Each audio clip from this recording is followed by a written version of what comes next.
Good evening. Welcome to the M1 studio here at the headquarters of the South African Broadcasting Corporation in Auckland Park in Johannesburg for another of our election debates tonight. Gauteng is the economic hub of the country. It's where most of the business happens. On its own, it is the 7th biggest economy in Africa. But nearly one-third of the people who live in Gauteng are unemployed and aren't studying. And yet, it's also the most urban province. Over the last few years, more and more people have come to Gauteng, which means that more people live here than in any other province in South Africa. This province has also seen the provincial government giving away land to people. It's also, like everyone else, suffered because of load shedding and the problems of Eskom. At the same time, after the elections on May the 8th, it might well be a province governed by a coalition. In fact, it might be some of the parties here who are involved in that coalition. All of these are the themes of our discussion tonight. We are focusing on the province of Gauteng with our election debate. We've invited as many of the parties challenging for power here as we can. 9 of them have been able to accept our invitation and are joining you here tonight live from our studios. The party's representatives for the ANC in Gauteng, their spokesperson, Tasneem Motara; for the Democratic Alliance, their premier candidate, Solly Msimanga; for the EFF, the Economic Freedom Fighters, Azwi Chitrangano is a member of the provincial legislature here in Gauteng; for the Inkatha Freedom Party, Bongi Inkosi Dlamini; Voter Wessels, a member of Parliament, will represent the Freedom Front Plus; Bishop Dalton Adams will represent the African Christian Democratic Party; the African Content Movement, the party started by Claudie Motsoeneng, is being represented by Claudie Modise tonight. The Capitalist Party, the SABC, is going to be represented by Katlego Mabusela, and the Good Party, Sam Shabane, is the one wearing orange for them tonight. That is our debate. Ladies and gentlemen, around me, may I ask you to please welcome our party representatives.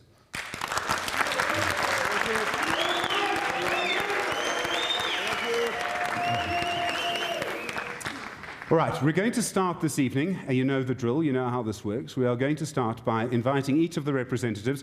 We'll give them 2 minutes each to explain what they will do for the people of Gauteng and why Gauteng is important for their party. We'll then move on to 2 of the major themes, being jobs in the economy and land. After that, we'll invite members of the audience, if each party could perhaps nominate a representative, to come to our microphones in the aisles, and you'll be able to ask a question of any of the party representatives that you like, and we'll hear back from the parties before we move on to our other themes, being Eskom and coalitions. I've been told not to read anything into the fact that the Democratic Alliance and the EFF supporters are sitting next to each other this evening.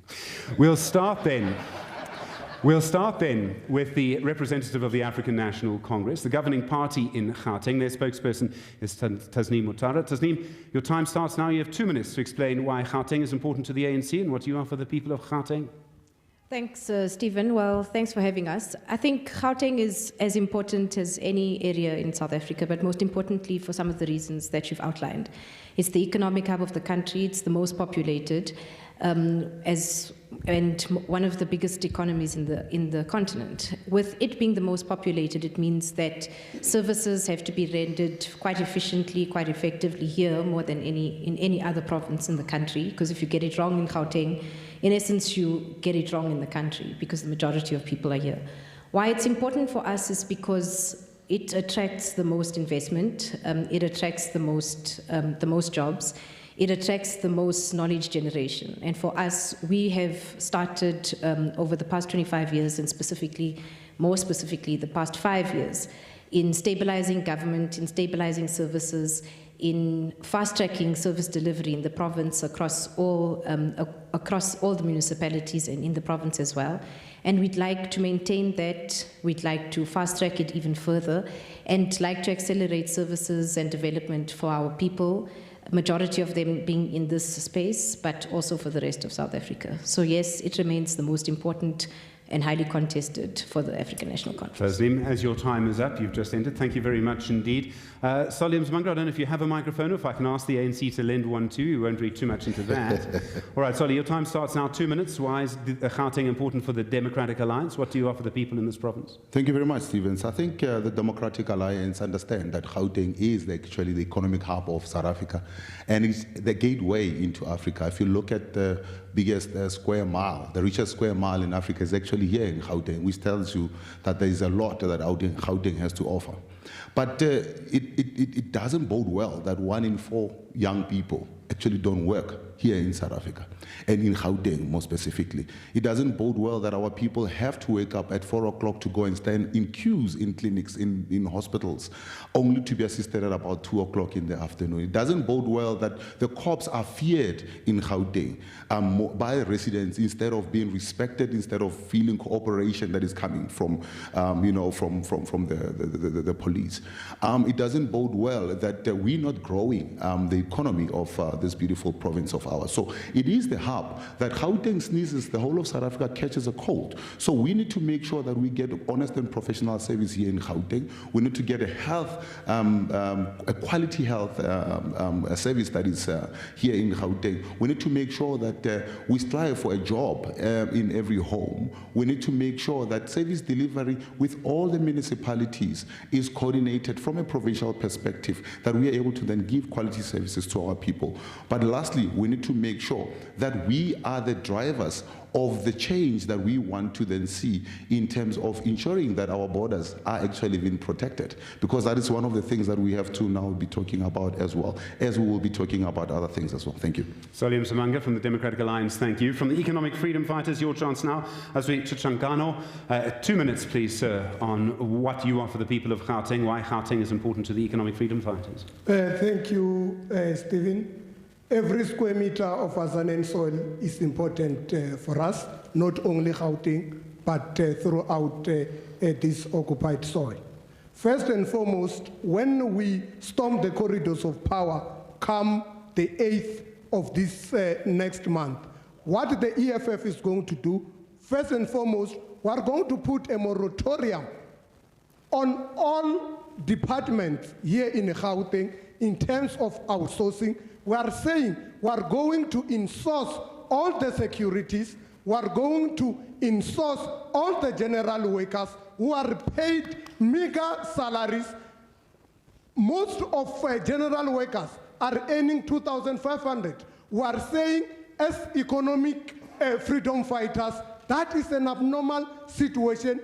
And the first thing which we are going to do, we put that moratorium, and all the general workers are going to be absorbed by all the departments. Having done so, moving in tandem, we are going to industrialize this province. If you look, you check your Chemdo, which was an economic hub, it is like a ghost. You check here in Selby, the industries are no longer there. You check in Maupan, nothing is really working. The first thing which we are going to do, we are going to make sure that we industrialize.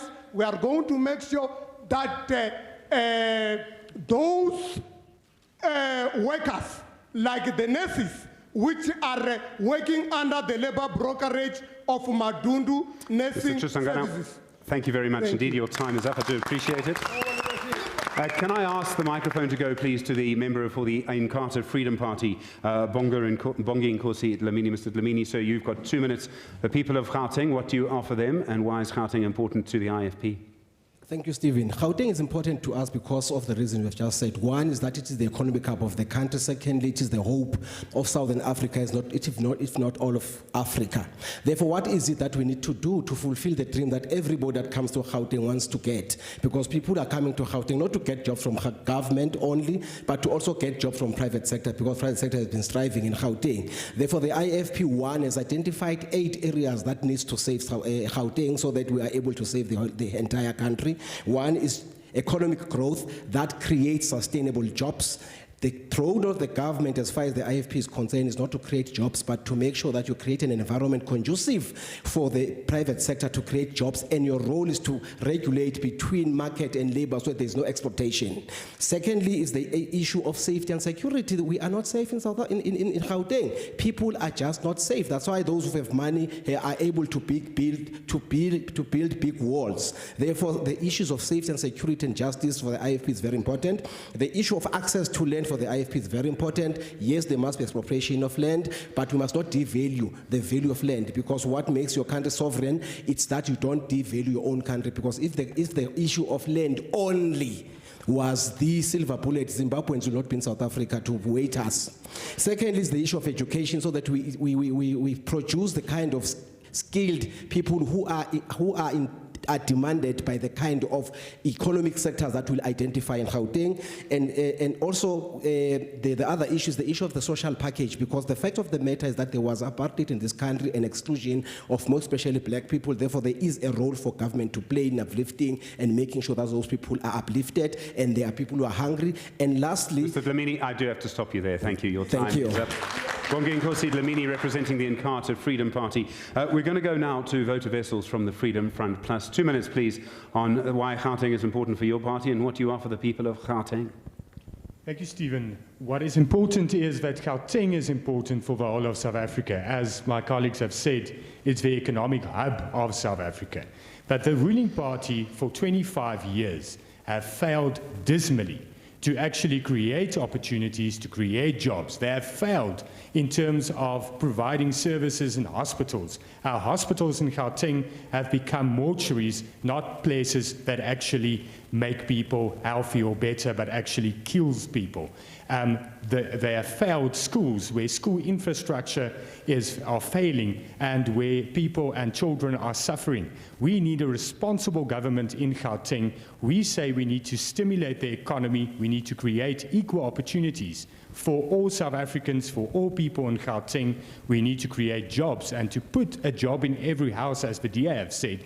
We say we need the private sector, we need tax relief for businesses, we need to get rid of e-toll, because e-toll is actually overtaxing the people of Gauteng, and that's not growing the economy and creating opportunities. So we are saying Gauteng does have a lot of potential, and that potential can yield a lot of results, but the ANC has failed. We have plans to better Gauteng and to better the livelihoods of all people in Gauteng. Voter vessels, thank you. I'm going to go to the far end now. Now, just as I say that, I realize we only have one woman on the panel, I'm afraid.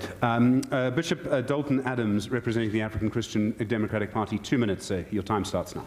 Thank you, Stephen. I think what is important for us as the ACDP today is we are not going to zero in on economics, zero in on job creation, zero in on the things that has been failing our people for 25 years. We are going to go straight into the core of the problem. Gauteng for us is important because we live in Gauteng. We have no other place to go to. Our forebears are buried here in Gauteng. We have an affinity with the soil of Gauteng. We want to see change in Gauteng, Stephen.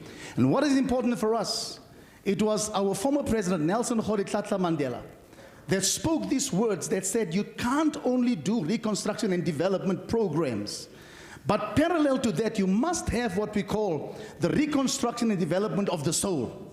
So we as the ACDP, we have to change the souls of our people. You see, Stephen, politics is not about position. Politics in Gauteng is about how we meet the needs of our people. Because the people of Gauteng is important. It is the people of Gauteng whom we represent that we need to see change for. And every policy that we craft, every policy that we legislate, must be policies that take our people from one level to another level. The people of Gauteng, let me say this, deserve better than what they received in the last 25 years. They deserve better than what they received in the last 40 years or 300 years. So this election in May the 8th, Stephen, will be a watershed election. To say, as the ACDP... Bishop, I'm going to stop you there. Thank you very much indeed. We're going to move to the African Content Movement now. Their representative tonight is Mr. Tladi Modise. Sir, if I could ask Bishop Adams to pass you a microphone, thank you. 2 minutes on why Gauteng is important to you and what you are for the people of Gauteng. Thanks, Stephen, for having me. From the HCM, we've identified Gauteng province as the heart of the country, because it is very strong in economy. Our stand is on service delivery. We need to implement, because from the past 25 years, we have been hearing good policies, good strategies, and stuff like that. And then there has been plus minus less than 60% of the implementation. So as ACM, we are going to implement, and we are going to come up again with the strategy of the maintenance plan, because the South Africa is here, we are having load shedding and other stuff because we are not having a good implementation plan. So we are not having a good maintenance plan. That's why we are having potholes each and everywhere and each and every corner. So as the African content movement, we are going to make sure that after the 8th of May, we are going to make sure that we come up with a strategy of making point that each and every South African is given chance to come up with the good strategies that will take South Africa up. Thank you. Thank you. Thank you, Tlali Modise. All the way to the other side now, the Capitalist Party, the ZACP, Katlego Mabusela. 2 minutes, please, from you, sir, on why Gauteng is important to your party and what you are for the people of Gauteng. Thank you, Stephen. Good evening to everybody. I think I won't take all of the 2 minutes, to be very honest with you, because a lot of what has been said here is going to be echoed yet again. What is important for us, however, is getting to solutions. The truth is, Gauteng is important not only for our country, it's important for the continent as a whole. And there's some answers to very important questions that are not being given. And a large part of that is because we're not asking the right questions. Why is it that at least our province is facing some of the challenges that it's facing? A lot of what we hear is promises. That's what politics is. The truth is we need to move past that and start to find proper solutions. And we're not in the business of politics, we're in the business of solving problems. Thank you. And we'll now go finally to the Good Party. I hope you won't take it personally. It was by a lot that we decided we would go first. Sam Shabane, 2 minutes from you, sir, on what the Good Party offers the people of Gauteng. Thank you, Stephen. Good evening. We, as the Good Party, we say we've been watching, and most of the political parties that are here have been in government, and nothing has been done. So we, as the Good Party, we're saying, let us fix this country. And we start by fixing Gauteng as our interest. It is here because we've seen crime is high. We've seen unemployment going high. So everything that happens in this country, especially in this province, is going high. The spending of the money in the country, most of the budget has been spent here in Gauteng. So we're saying if you solve the problems in Gauteng, you would have saved South Africa. So what we want to do is to start fixing Gauteng in ensuring that the space where people are living is properly instituted, so that when people are moving into empty land, that they know that there will be services there, and people are not being pushed to further outside of the cities. We will ensure that people are moved into closer to the cities, and we also saying that economy in this country, in this province, is also one of the problems that we would want to resolve, where we will ensure that companies, small entities, entrepreneurs are given opportunities and are empowered so that they can start creating jobs for the province of Gauteng. Because once you solve the problem, like I said, you will have solved the problems of this province. And probably ultimately you'll also solve the problems in the continent. So on the other hand, what we're also saying is that the environment... Sir, I'm sorry, I'm going to have to stop you there. Your time is up. Sam Shabane from the Good Party. All right, our debate will continue in the next few minutes. Do stay with us here on SABC News. You can stream this, of course. You can go to sabcnews.com, download as well the SABC News app. You'll be able to stream it there tonight. The hashtag, if you'd like to follow, SABC Election Debate. When we come back, we will start, of course, with jobs. How are parties going to create jobs and get the economy going in Gauteng? Plenty to come tonight. Stay with us.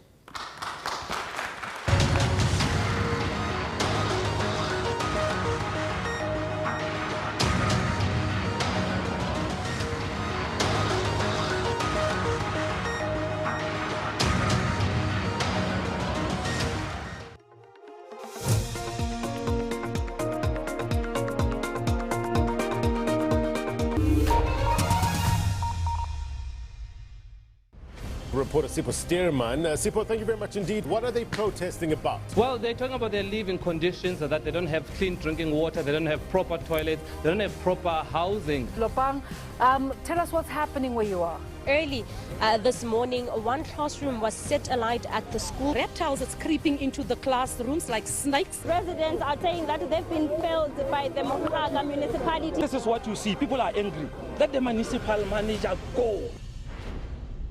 This week on Health Talk. People over the world travel for a variety of reasons, including holiday, business, and nowadays to seek medical treatment in other countries. Now, when traveling for leisure or business, do you ever think about your health when planning your trip? When you reach the border, if you can have a passport, but without a yellow fever, you can't cross the country. They will say you have to go back. That's the most important one. If you go to any area where there's a potential risk of malaria. I didn't take any vaccination, but last time when I was in Kenya, I did have the yellow fever vaccination. Every Saturday at 9 a.m.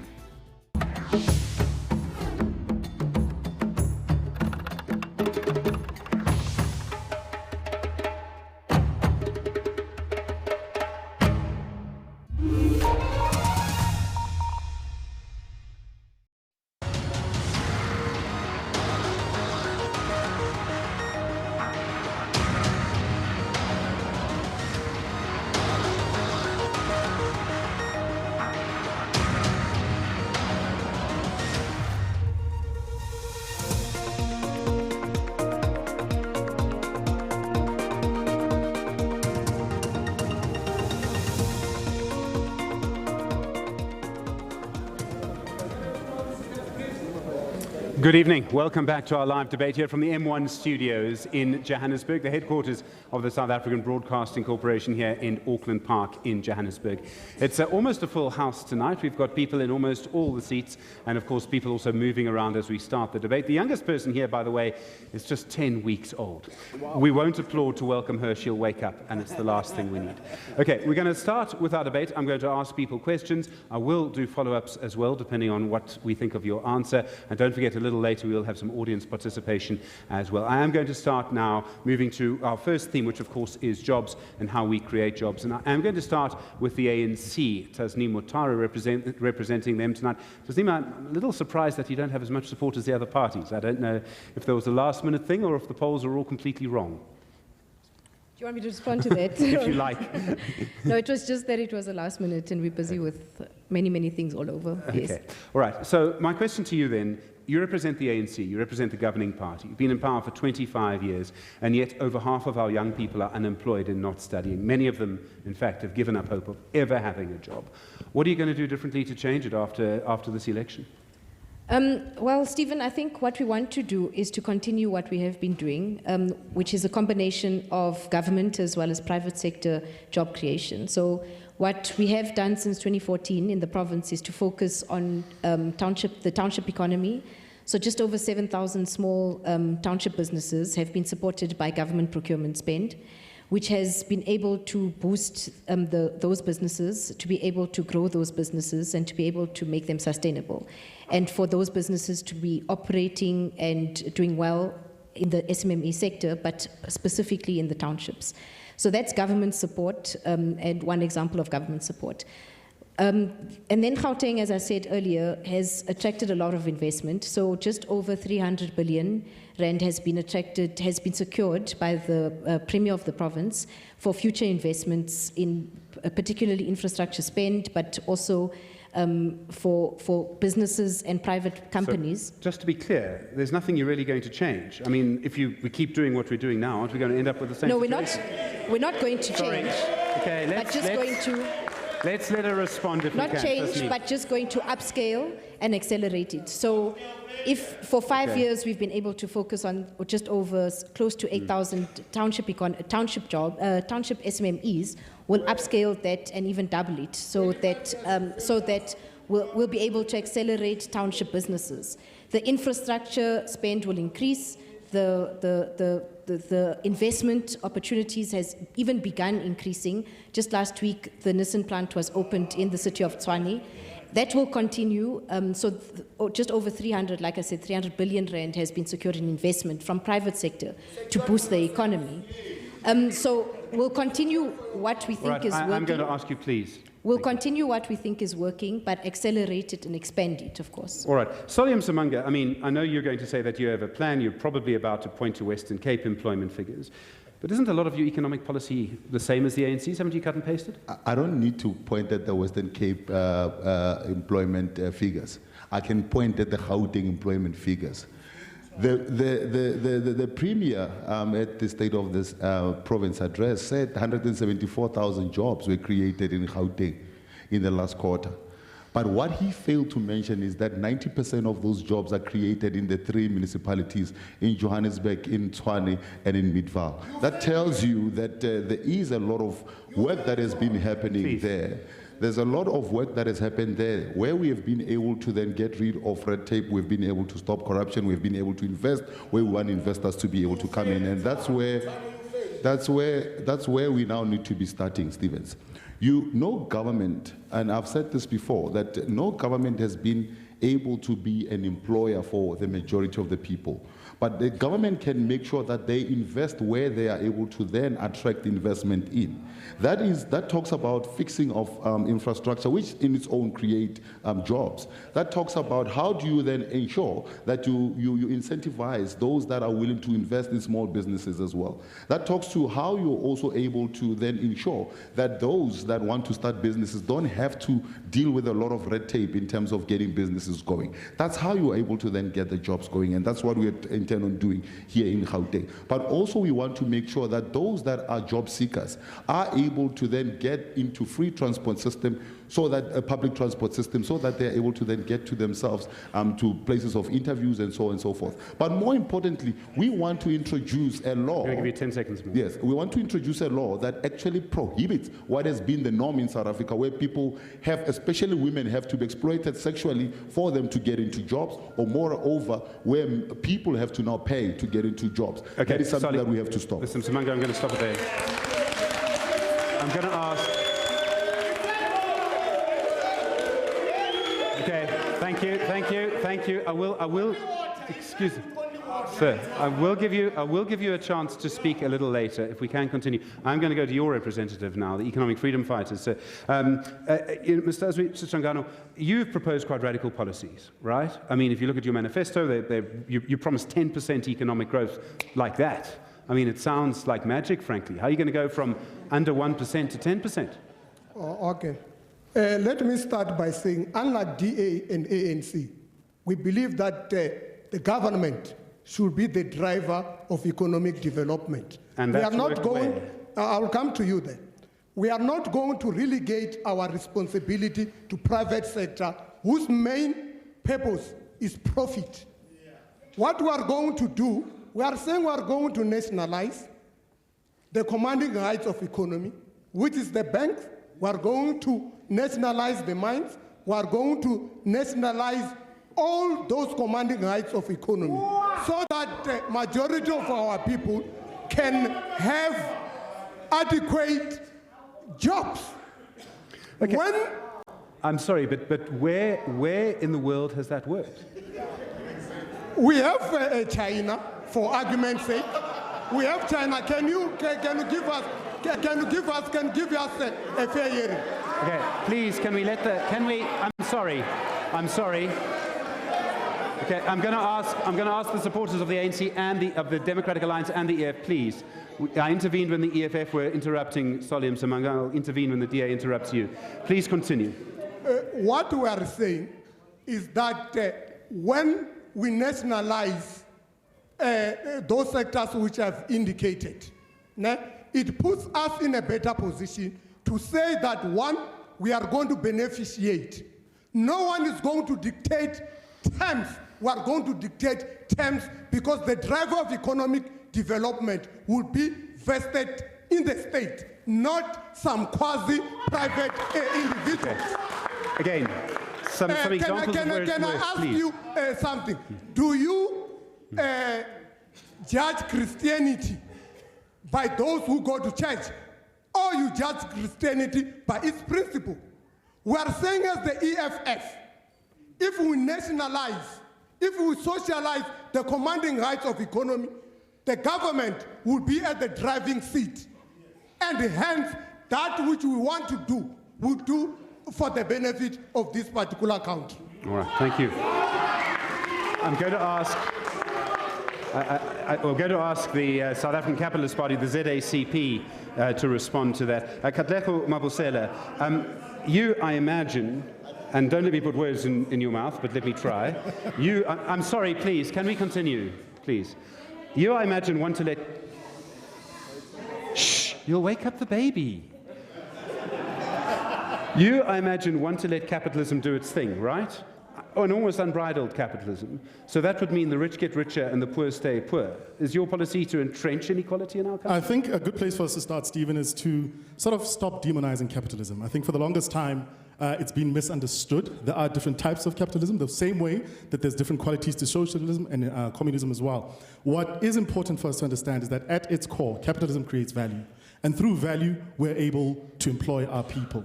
Here's the truth. Government's job is not to take care of us, but to create an enabling environment through which you and I, as a 32-year-old young South African black man, who's proudly so, is able to then exert himself. I create a business that employs people. I've worked in the entrepreneurial space for many years. I've met young people with great passion, with great ideas, even with great plans and strategies on how to roll them out. Businesses that could employ the very people that sit and are saying, we want jobs. Our job as government is to create an environment in which those young people can get to that place, and we start to see real change. Here's the truth, and I'll repeat it again, I said it when I started. We're going to hear the buzzwords that politicians use, and they use them all the time. The truth is, when it comes to actual solutions, you and I are the people who are going to come up with those, and you and I are the people who are going to implement them. Right, I'm going to ask you to pass the microphone too. Mr. Bongo Nkosi Dlamini from the Inkatha Freedom Party. If you were in power in Gauteng, what would you do to create jobs? How would you get the economy growing in this province? I mean, as I said in my opening statement, that everybody that comes to Gauteng is looking for a job. And the biggest employer in Gauteng is not government, but it's the private sector, but it's limited because of the policy uncertainty of the ruling party, because they want to be politically correct and follow those who are preachers of demagogues and isms. The IFP is not married to isms.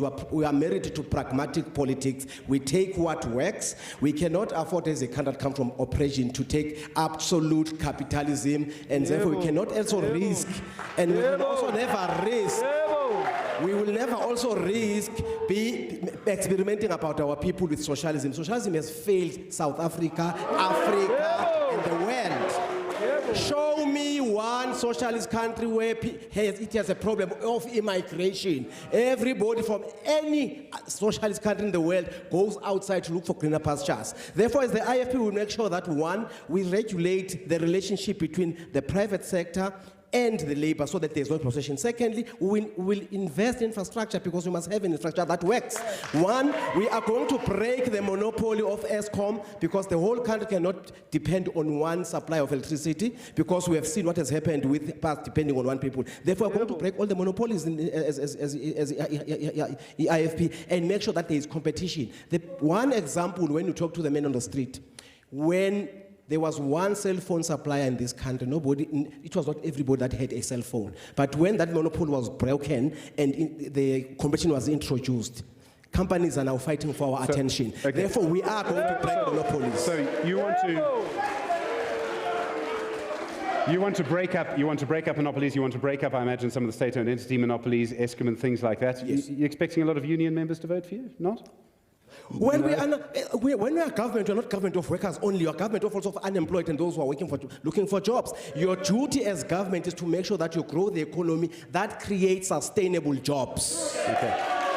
I'm going to go all the way down to the end. Bishop Dalton Adams from the ACDP. Your party has said that you want a godly government, correct?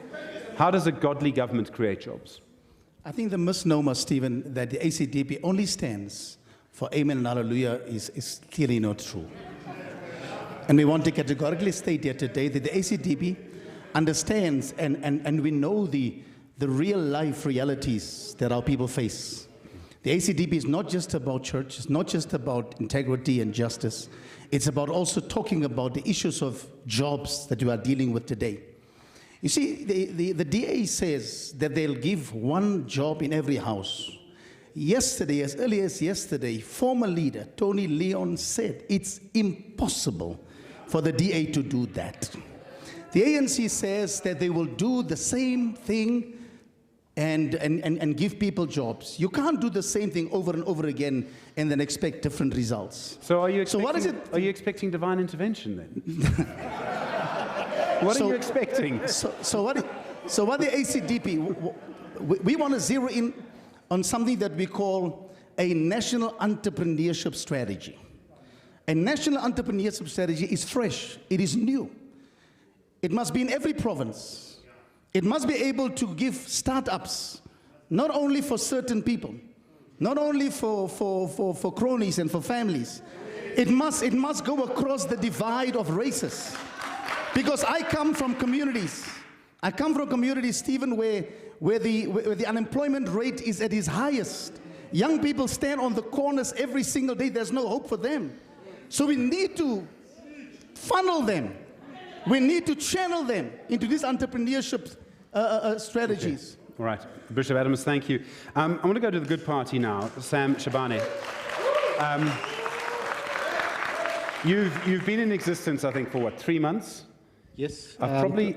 No, it's over 3 months now. 3 months, okay. Yeah. Well, let's just say 4 months, okay. Yeah. I've probably heard more about your fight with the Democratic Alliance, or your leader's fight with the Democratic Alliance, than I have about jobs from your party. Please, change the equation for me. How will you create jobs? Well, we have a leader that has a success record in terms of creating jobs, Patricia de Lille. She was with the Democratic Alliance at the time, right? Well, yes, she did, but let me give you my point. At the time when she was with the DA, as you put it, she created 61,000 jobs for the Democratic Alliance in the city of Cape Town. Where else, with the same policies that you want to say, in Pretoria, Tshwane, they've lost 21,000 jobs. In Johannesburg, they only created 5,000 jobs. So if you put all that and you make your calculations, then you must also consider that she was bold in terms of formulating her own policies in terms of creating jobs. The same policies that she's used to develop jobs in the city of Cape Town was not implemented in Tshwane, hence they lost jobs. Was not implemented in Johannesburg, hence they did not create the same amount of jobs that were created in the city of Cape Town. So the same thing that she has done in Cape Town were not done in Johannesburg. She went out and she recruited private companies to come and partner with her in terms of creating jobs. And that's what we're saying as the good party, that right. We as the government, whichever way you put it, the government can never create jobs for the people. The government has to ensure that it formulates structures that will be able to empower entrepreneurs, small companies and big companies to be able to create jobs for the country. So we say remove red tapes, but put up put a red carpet for people to make jobs. Sam Shabane from the Good Party, thank you. To the Freedom Front Plus now, voter vessels. Your party's been a part of our formal politics for many years. I don't think you'd be able to disagree with me on the facts when I would say that you've represented quite a small group, quite a small minority of our politics. Of our people. How would you go about now suddenly creating jobs for the majority of our people? Well, the fact of the matter is we've been in opposition, but we have a success record where we do put pressure on government to do what they promise to do. But that we can look at there where we are represented. The fact of the matter is we are growing, and we are growing alternative if we look at by-election results. But the fact is, if you listen to the solutions or the plan of the ANC, their plan is to actually make more people dependent on government. And we need less social dependency. We need to create opportunities, not social dependency. We also understand why the EFF is pro-nationalization if you just refer to VBS. So what we actually need is we need a responsible government, a smaller government, a government that has policy certainty, A government that does not try to create jobs by legislation, but actually try to create a conducive environment for the private sector. All right, Mr. Wessels, I'm going to stop you there because I do need to try and give everyone a chance. And the one person we haven't heard from yet is the ACM, Tladi Modise. So your party is about content, it's the African content movement. Your election posters promise 90% implementation. Your leader, Tladi Motsoneng, says that in 6 months, if in an ACM government, in 6 months, the country would be changed and there would be happiness in South Africa. How will you bring happiness in South Africa in just 6 months? We are going to evaluate ourselves in 6 months. In other words, it's a long-term project. But we are going to evaluate ourselves in 6 months. How? We are What going are you to going to develop. do? We are going to develop SMEs, the small business enterprises. We are going to develop them so that at least they can grow in the market and be able to give other people the opportunity, the job opportunities. You must either speak or they'll speak over you, sir. All right, I'm going to please, quickly if you can. Yes, and then again, we are going to make sure that the industries and the companies that are now closed, that can bring the economy up. We are going to make sure that at least we open those industries again for us to be able to create jobs for the people. Tladi Modise from the African Content Movement, thank you. I think I've given everyone a chance to speak about jobs. All right, when we come back, we are going to ask you seated here to line up at the microphones in the aisles. We will try and do one person per party to start off with, please, and you'll be able to ask the representatives of the party. Do keep the questions polite if you can. And we will then continue with our debate, and you will hear from the people here. Plenty to come still in this live debate. You can use the hashtag SABC election debate tonight, and of course you can stream this on SABCnews.com and try the SABC News app. It's great. Stay with us. Lots to come in the next couple of minutes here on SABC News.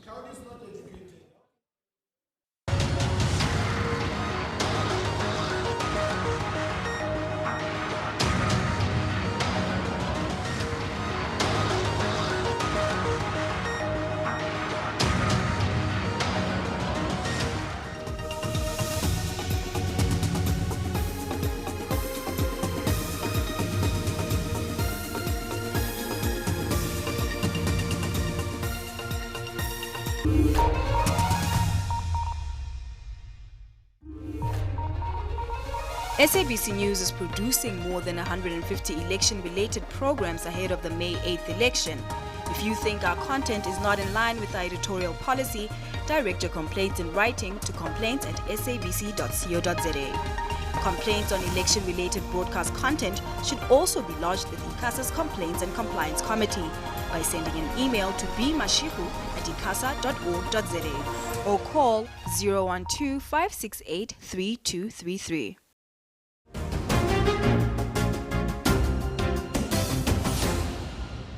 Political parties have delivered their manifestos, and now it's time for you to make sense of it all.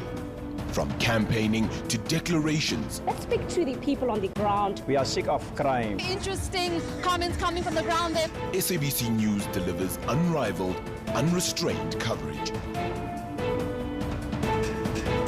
giving you the platform to express your views. I want more job opportunities. SABC News will be live from all corners of the country. You will get expert analysis in all languages, party reactions, and the true story behind the numbers. It's all about the numbers. Across 4 TV stations, 19 radio stations, and online platforms. SA Decides 2019. SABC News. Independent, impartial.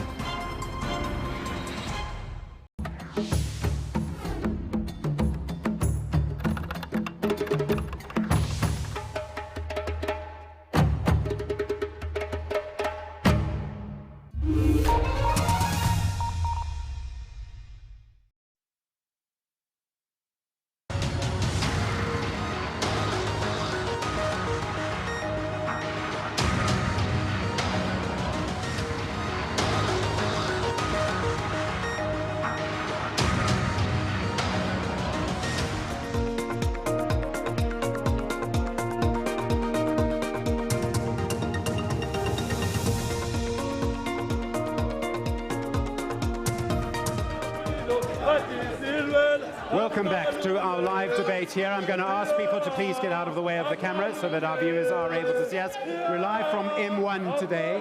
I'm going to ask you, sir, to please get out the way of the camera. You're live from the M1 studios here in Johannesburg, the headquarters of the South African Broadcasting Corporation. You can see, of course, that many of the people here have things to say, and we are going to continue our election debate. We'll give the party candidates time to engage with each other as well. They've all got things to say in response to each other. We've got 9 of the major parties represented here in Gauteng tonight. But first, I'd like to address some of the queue that is standing here, and I'm going to ask, we've asked people to come and speak from the floor and ask a question. So each person, 1 question per person, I'm afraid, and no statements. If you go for 10 or 15 seconds without asking a question, I'm going to move you on. You, ma'am, I believe you're from the Democratic Alliance. Your name, the party you represent, and your question, please. My name is Queen Machibel. I'm from Alex. My question is to the Premier in waiting, Solim Simang. We've been neglected for the past 25 years in Alex. I want to know, how are you going to deal with this thing of unemployment in Alex? Thank you very much. Solium Samanga, I presume you're making a note of the question. Sir, from the EFF, your name and your question, please. My name is Lucky Shabalala. I'm from the south of Johannesburg. My question is directed to Commissar Azush Tangan.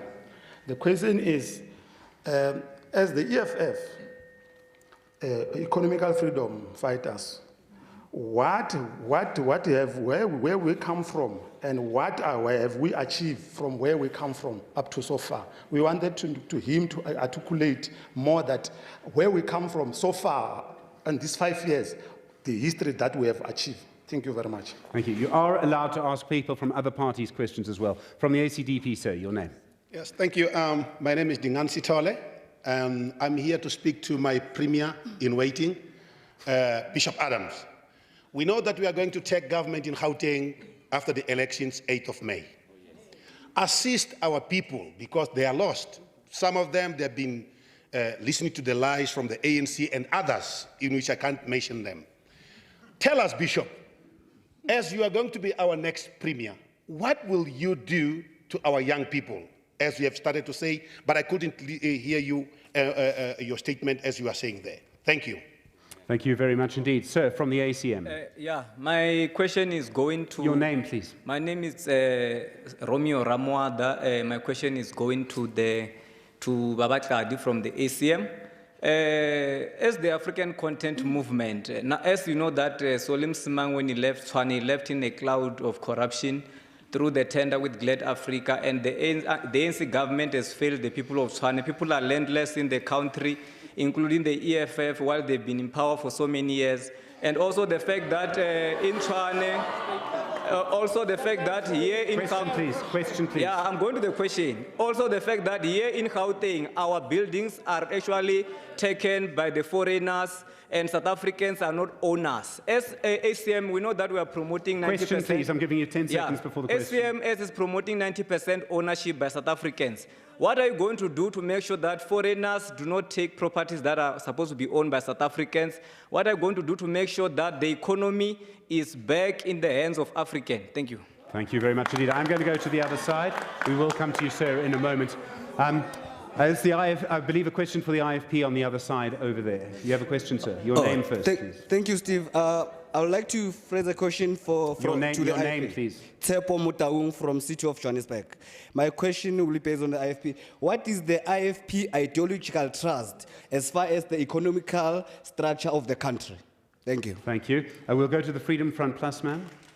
Good evening. Thank you. My name is Eloise Jordan. My question is for Wouter Wessels of the Freedom Front Plus, since he did not get a chance to finish his statement and all the other parties did. What are the Freedom Front Plus's plans to tackle unemployment in Gauteng? Okay. All right. So from the ANC, we'll come to you, sir, from the Good Party in a moment. What I would like to do at this point is we'll let the gentleman from, I presume, the ANC to ask a question, and then we'll go and we'll do Good, and then we'll do some questions, and then we'll get some answers from the representatives. So we'll do yourself and the gentleman from Good over there. From the ANC, please, your name and your question. Khudzana Ludzeka, and from African National Congress. My question is really posed to all the candidates at large. If we understand the approach that the United States, the kind of coalition that is going on there is not working, and the same thing is happening in Britain, how, amongst all of the parties present here, do you seek to bring about a united South Africa, in part after the May 8 elections? Thank you very much. Thank you. And then from the Good Party, sir. Hi there, my name is Matthew Cook. My question is to Salim Samanga.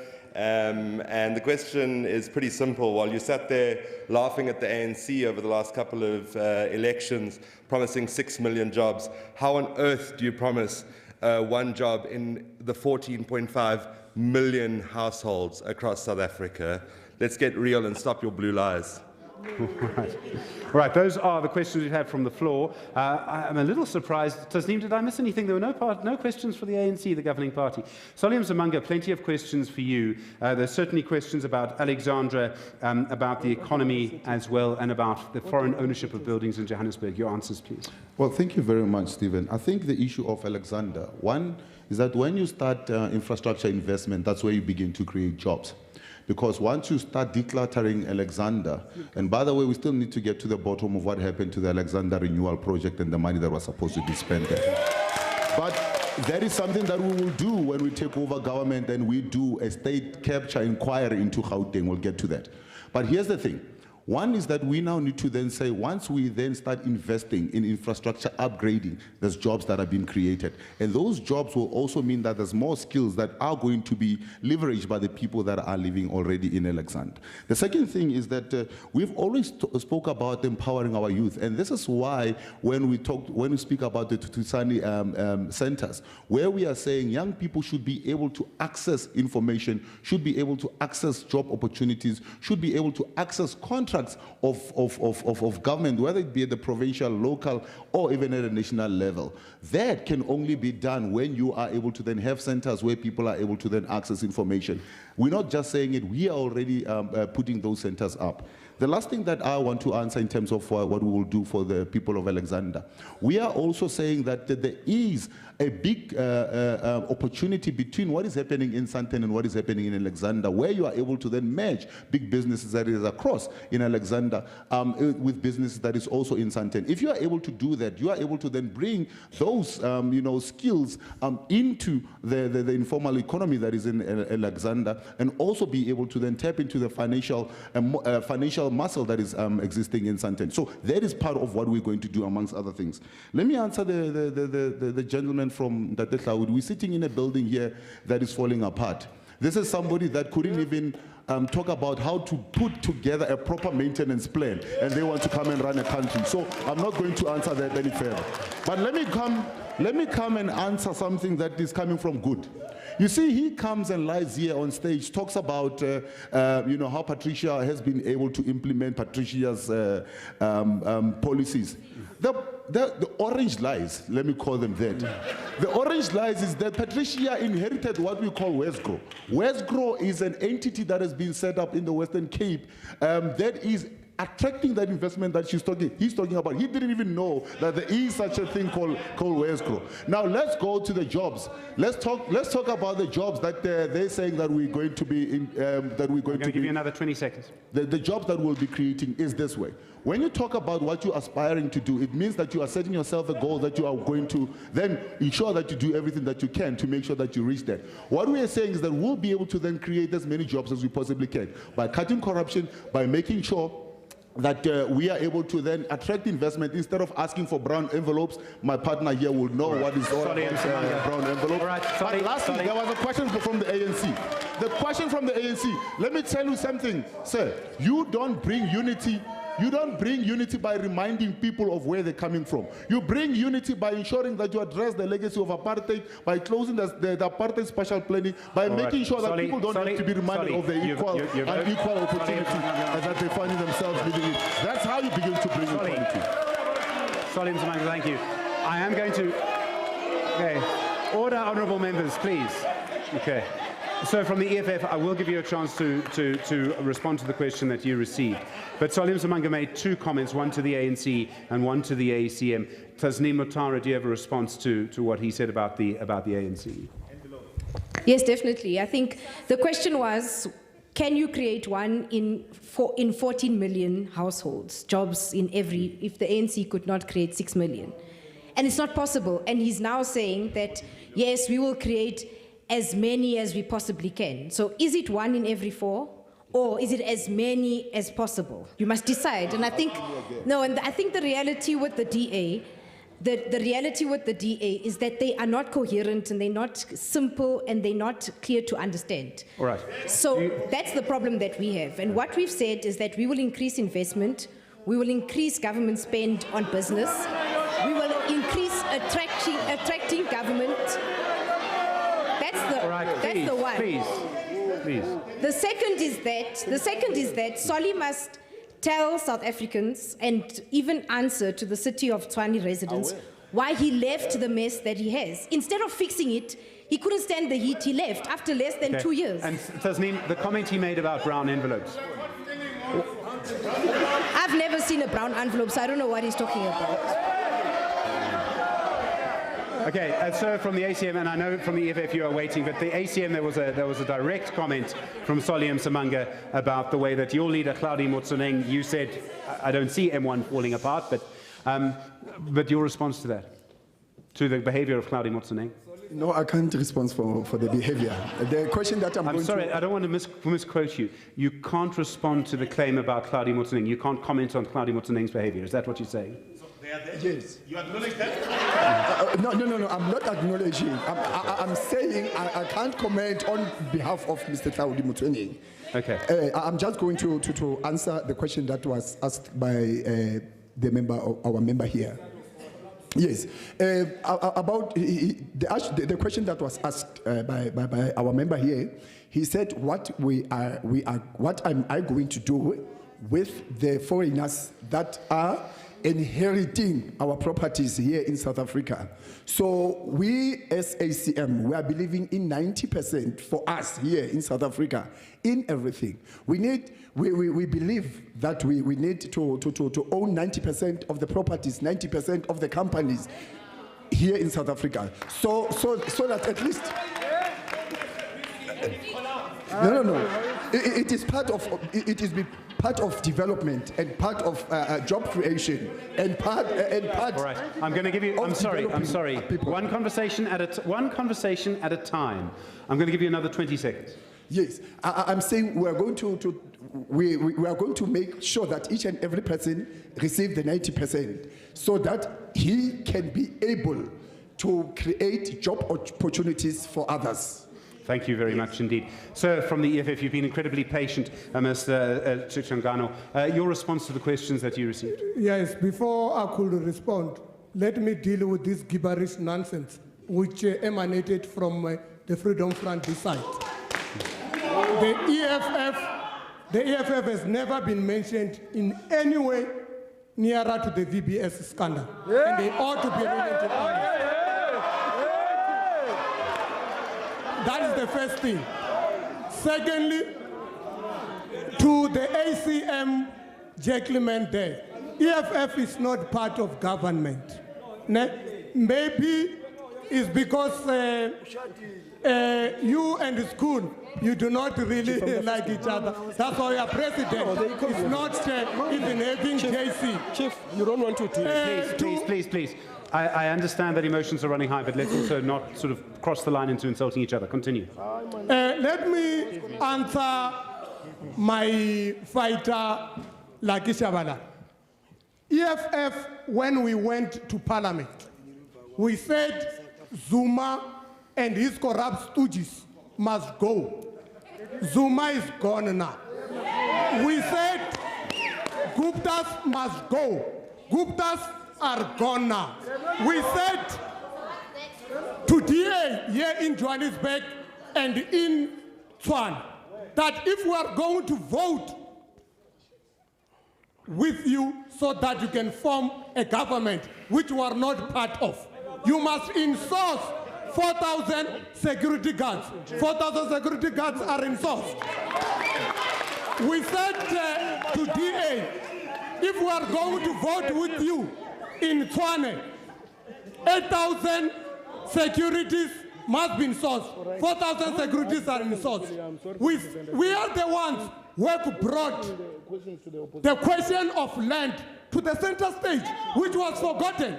We are saying the expropriation of land without compensation is going to happen. And that is what we have been driving in Parliament. We said 10 seconds.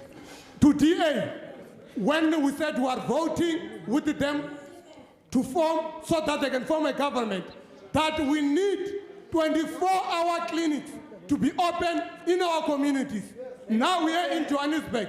There are more than 10 clinics which are operating 24 hours. All right, so thank you. More when we become a government. Come 8th of May, when we become a government, this is what we are going to do. All right, Mr. Chirangano from the EFF. Okay, please. Why are you not in the queue? Voter vessels. Ladies and gentlemen, please, thank you. I do feel like Baleka and Bete. It's quite empowering. Voter vessels from the Freedom Front Plus, your member claims that you weren't given enough time to answer the question about growing jobs. I'll give you more time now. Thank you so much. Let me also first respond to the question with regards to a united South Africa.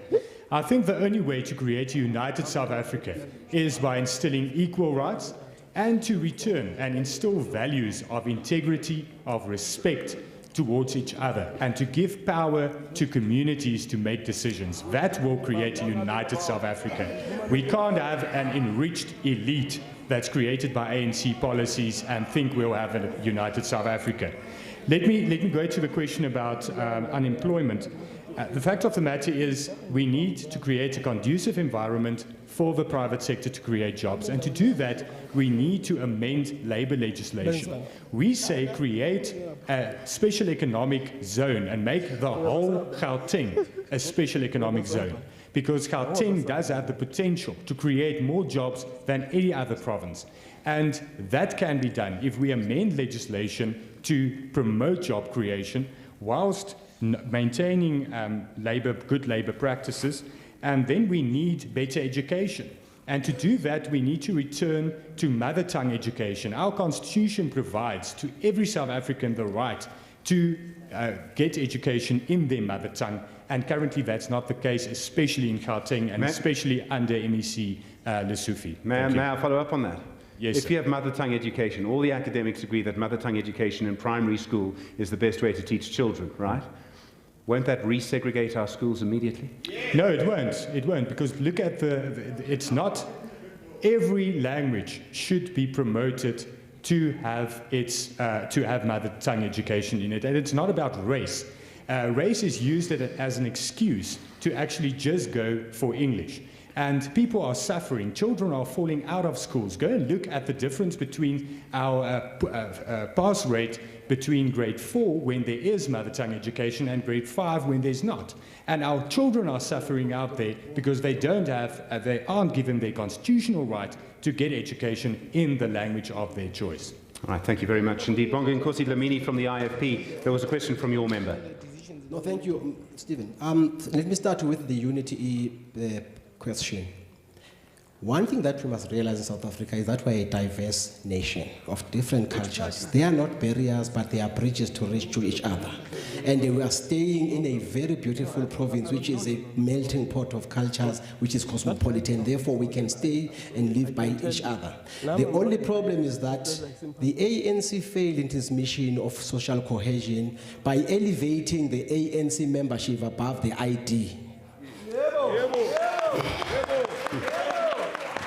You don't mean the Independent Democrats. You mean above a national identity. National identity card, our identity card. On the issue of ideological trust of the IFP with regards to economic structure, the IFP is very pragmatic in its approach when it comes to economic structure. We have seen what is happening in the world. We are not trapped into isms, as I said before. We cannot really embrace isms that have been conceived by white people in Europe 200 years ago. We are both capitalism and socialism. We are creative South Africans, which will come with pragmatic issues that work. Pragmatic, let me tell you, pragmatic. In the dark days of apartheid, when some said, ban anything, Buthelezi created what was called then a Bantustan University. Today, your Chief Justice, which everybody is celebrating, graduated there. That's pragmatic politics. Do what works for your people and not make your people depend on the state, but empower citizens to be free to be able to choose a government that they want. Because the danger with having a powerful and big government that can give you everything, it's that it can take everything from you. Therefore, the IFP is pragmatic in its approach. Nkosi Dlamini from the IFP. And finally, for this round of questions from the ACDC, for the ACDP, Bishop Adams. Thank you so much, Stephen. Let me first deal with the unity issue quickly. One must never make the mistake to think that unity is formed purely by different races. We have to be united in heart, because when you're united in heart, it's easy for people to have social cohesion. But let me say this. We are not going to talk promises about jobs and how we're going to get investment and stuff like that. What needs to happen? The ACDP says this. The social grant issue, he spoke about the young people. 17 million of our people are on grants. 12 million of them are young people. 12 million of them, 17 million of them draws from the fiscus. The ANC must know that the money that the people get for social grants is not ANC that's paying them. It's a taxpayer that's actually giving people grant money. Point number one. Point number two.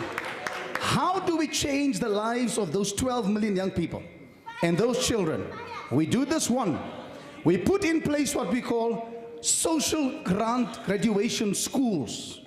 So we audit everyone in every ward, Stephen, and we put them in those schools. We got to get them off the grant, get them off dependency. We have to take them for skills, for education, realign their lives. The second thing for young people, Stephen, is the issue of drugs. The issue of drugs is a major challenge. There's no political will, Stephen. There's no political will to deal with the drug issue. And our young people are caught up in drugs. We have to make sure that we change the way we look at how we police this issue and how the SAPS deals with the drug issue for our young people. And then we need to take them also into these entrepreneurship schools. Give them opportunities, Stephen. Take them off the streets and let their lives be changed. The young people are crying out there, Stephen. The young people are lost. And South Africa needs to see that no politician after the 8th of May can sleep if the young people are still in the muck and mire that they find themselves in. I thank you so much. Bishop Dalton, thank you very much indeed. All right, we've got plenty more. We've got plenty more questions. We also have to talk about land as well. I imagine that plenty of people here will have strong views on the issue of land. We'll come to that. We're going to take a quick break here on SABC News. Our live debate will continue. Don't forget, you can, of course, stream this on the SABC News app. Stay with us.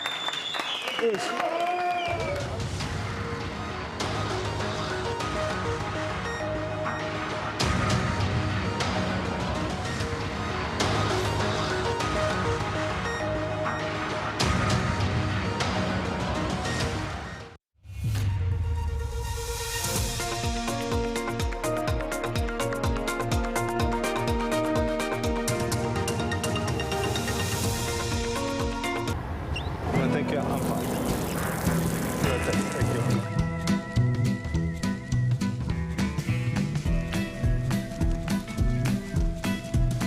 you. Yeah, all that serious deserves a glass of not so serious. Come fill yours with Olive Brook Carnival Natural Dry White, Sweet White, or Sweet Rosé. Get a 5-liter box for only $119.99. Only from Tops at Spar.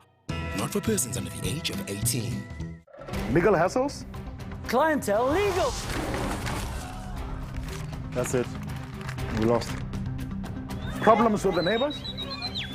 Clientele legal. Rental disputes? Advice on maintenance matters? Drawing up a will? Clientele Legal will speak up for you. Clientele Legal not only solved my labor matter, but also restored my confidence, and I walked out there feeling bigger than when I walked in. It's definitely a value for money. I didn't pay a cent. My monthly premiums covered everything. Take it or leave it. Labor issues? Clientele Legal. This is unacceptable. I have rights. Problems with a mechanic? Clientele Legal. You need a lawyer. professional lawyers, professional advice at an affordable price. SMS right to 32281 and we'll call you back. SMS now. Solani Mkiva says that they believe that the king should be released and that they are not being opportunistic.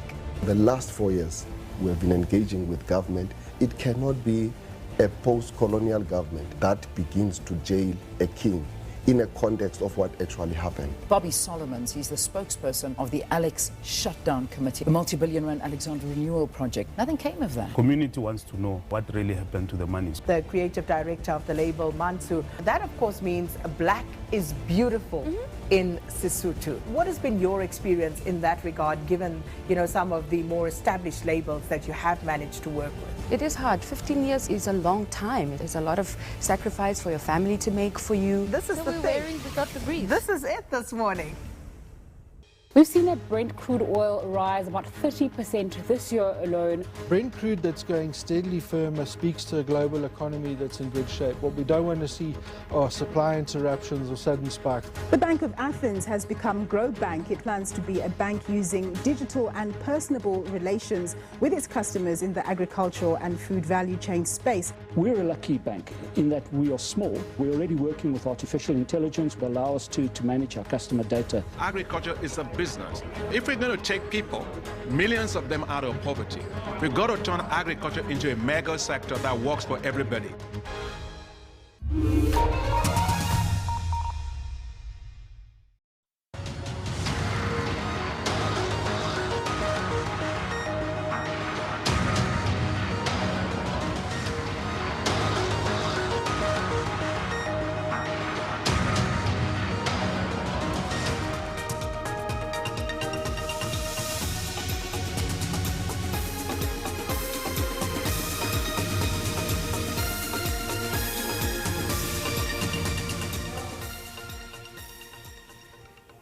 Well, welcome back to our debate here at the M1 studios in Johannesburg, the headquarters of the SABC. We are, of course, focusing on the province of Gauteng. Gauteng is the one province in which government and the provincial government has been giving parcels of land to people who live here, people who are assetless, and it is to land that we now turn. We do, of course, have a live audience with us, and there will be strong views expressed on this subject. You know our panel already, 9 of the political parties represented, and they've sent representatives to us.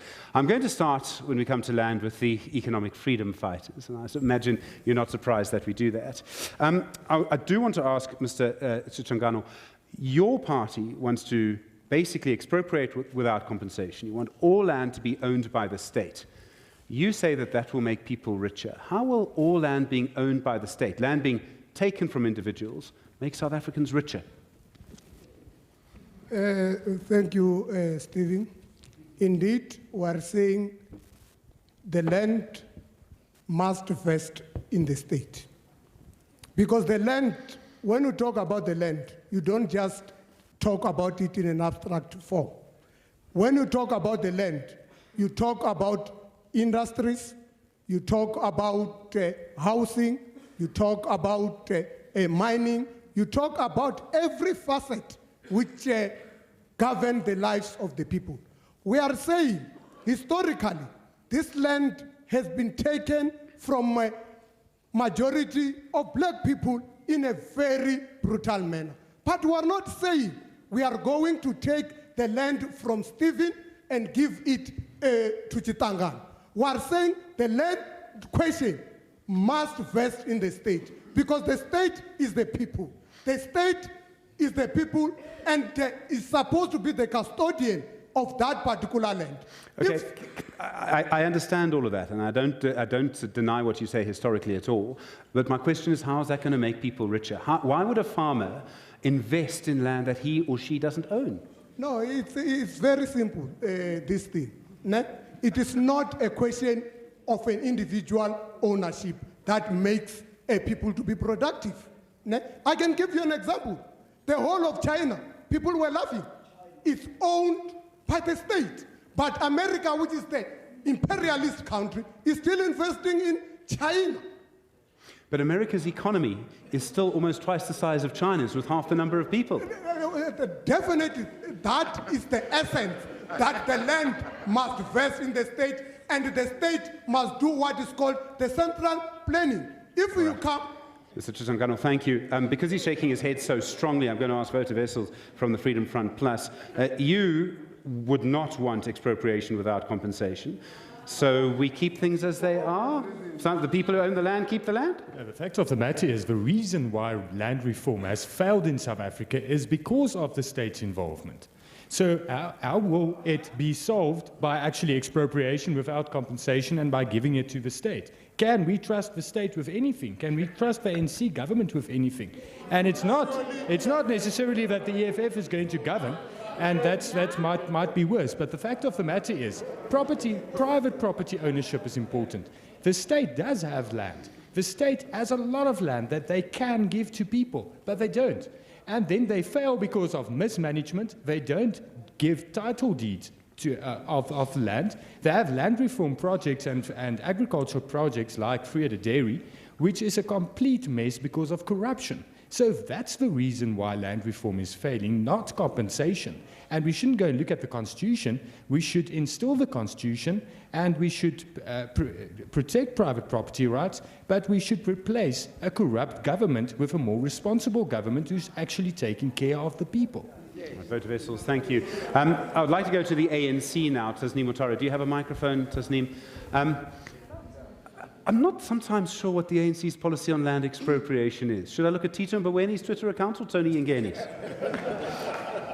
No, in its NASDAQ conference, the ANC made it quite clear that, yes, we do support land expropriation without compensation, and that's why we started the process of the constitutional amendment of Section 25 in Parliament. So the Constitution needs to be amended because we believe that while we left it to the involvement of people who owned land to be able to sell the land back to the state, that system has been exploited. So somebody who doesn't even know that they are landowners in South Africa have now increased the price the minute they learn that the state wants to now acquire the land.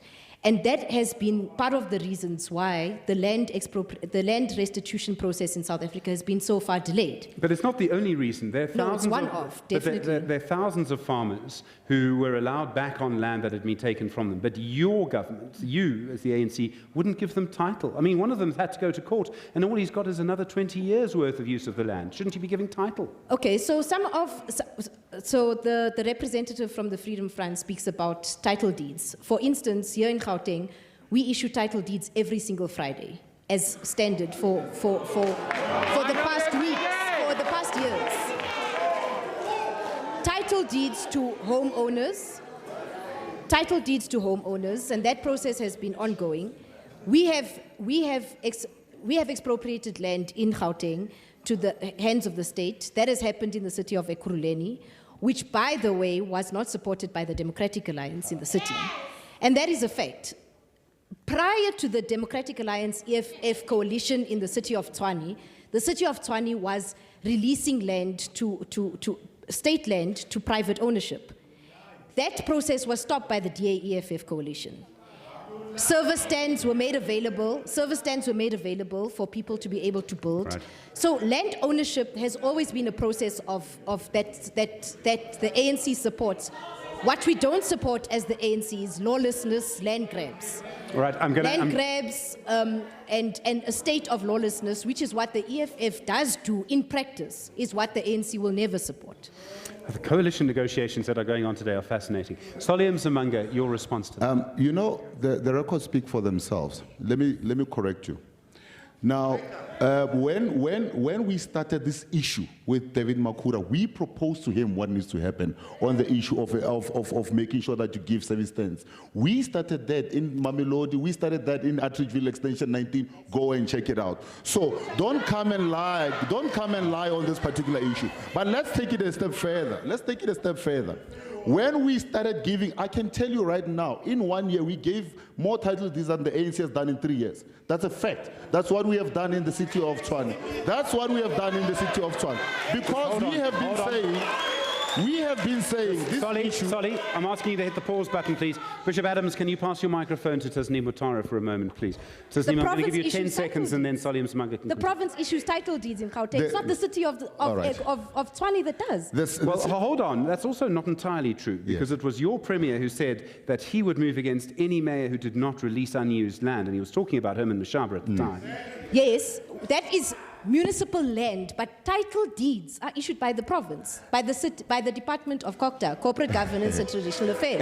And Stephen, the only time the people of Soshanguve Mabopane started receiving title deeds was when the DA was in government. That's a fact. They said on those title deeds because they were waiting for the time when elections are around the corner to start running around and issuing those title deeds. But we have been issuing title deeds from day one because we understand that a title gives you pride. It gives you a state of of ownership. But hold on. We are also talking about. Sorry. We are also talking about, the sort of national question here. We're talking about Gauteng, but we're talking about land nationally. Your policy would not allow expropriation without compensation, right? You wouldn't change the constitution at all. Wouldn't that lead to a situation where the rich are just going to stay rich? I mean, isn't that the problem? Not at all. Let me tell you what has failed in terms of how it's been implemented so far. People here, and especially officials or those that are politically connected, I can tell you of a cabbage farm in Limpopo that you can think of.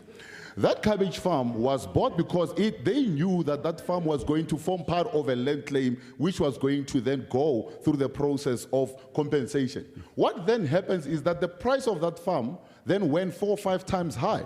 So what we are saying is there's nothing wrong with the constitution as it stands. What we now need to do is to make sure that we move the political influence and ensure that you are able to, and the judiciary system has already been saying, bring this to us. We will then be able to determine what is a fair value of the land in question, and then we can then make sure that this process is rolled up much more speedier. All right, Solly Msimanga, I'm going to ask Tasneem to pass the microphone back to Bishop Adams. In the meantime, the Inkatha Freedom Party, Bonga Nkosi, sir, your party has a view that you said earlier land should be expropriated without compensation, right? But that doesn't seem to apply to the Ingonyama Trust. Is that land special?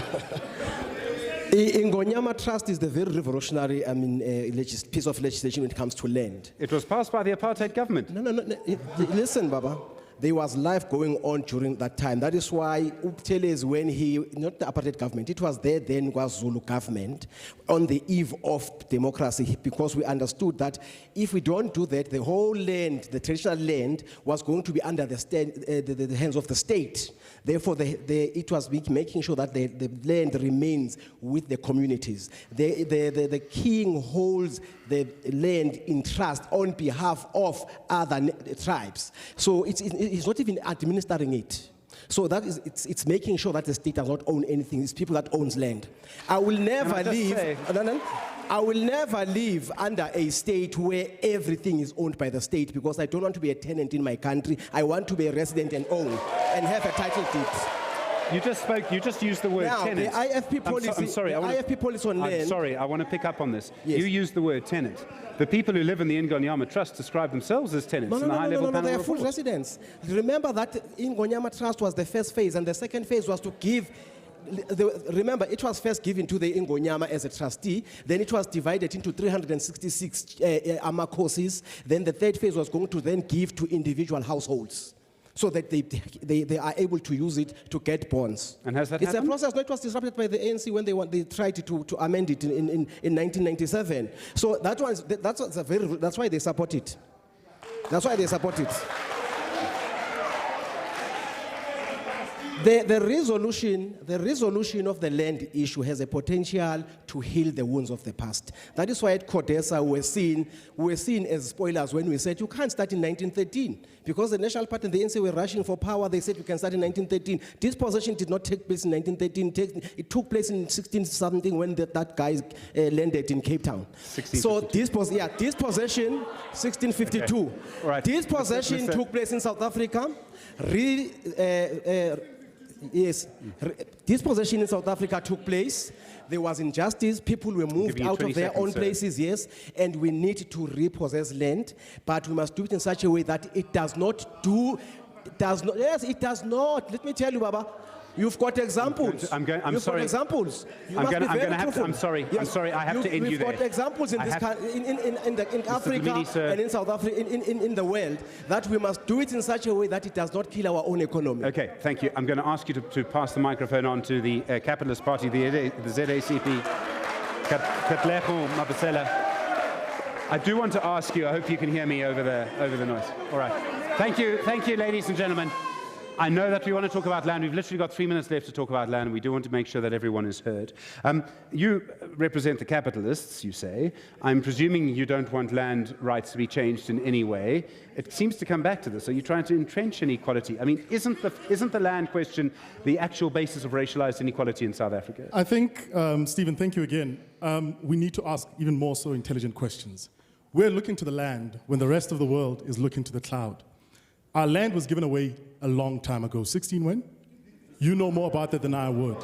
We need to, I'm not here to debate that. I'm not here to debate with you even. I'm here to make a point. Please. And please the point is continue with simply your this. The point is simply this. Come. Okay. Just make your point. As a proud African, right? Who is looking to take, who is looking for a country, who is looking to make sure that our country can compete globally, right? And looking at a generation that is following myself and you, right? And saying, what will they be left with? Handing them a piece of land that means possibly nothing at a time at which the world is creating other auxiliary economies is useless to them. So again, I say, if you are going to be, we are standing here and sitting here arguing for land, when there are plenty of other industries that as a country and a people we should be positioning ourselves for. When that time comes, we'll be slaves in the very land that we say we own. All right. Bishop Adams. Okay. Hey, please. I have a lot more sympathy for the National Assembly Speaker than I used to. Bishop Adams. Bishop Adams, I would like, you've been very patient, sir. Please. Bishop Adams, I would like you to, you've been bursting at the seams to speak. Go ahead. Stephen, the issue of land is a very emotive issue. Let me say this, the issue of land, this issue of it being a zebra concept of black and white, it's nothing to do with black and white. If you want to get social cohesion right in this country, you must not forget that other people also live in this country. It's not just certain people who need to have land. You must also realize there are people who are the First Nation of this country, people who are the indigenous people of this country, people who lived here. Yes, people who need the right to their land. The second point I want to make, Stephen, when it comes to title deeds, the ANC and the DA, I have been involved in the communities, and title deeds was not given for years. All of a sudden, in the past 3 years, title deeds are being given out. Title deeds to flats that are falling apart, flats that are dilapidated. How can the government give somebody a title deed for a flat and there is about 40 units in one block of flats? And what happens if the people in the middle, if their flat if they have a title deed and the people on top doesn't have a title deed? You see, when it comes to title deeds, don't give title deeds to people in flats. Give title deeds to alone standing houses where people have ground, where they have soil. And that is the challenge we have with land. Land must not just be about certain people.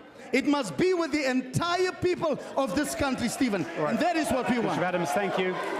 Ladies, we are going to go to a break now, and we are going to continue with this live debate in a few moments. Two of the parties have not yet spoken on land. We'll hear from them. We'll talk coalitions in Gauteng as well. Stay with us here on SABC News.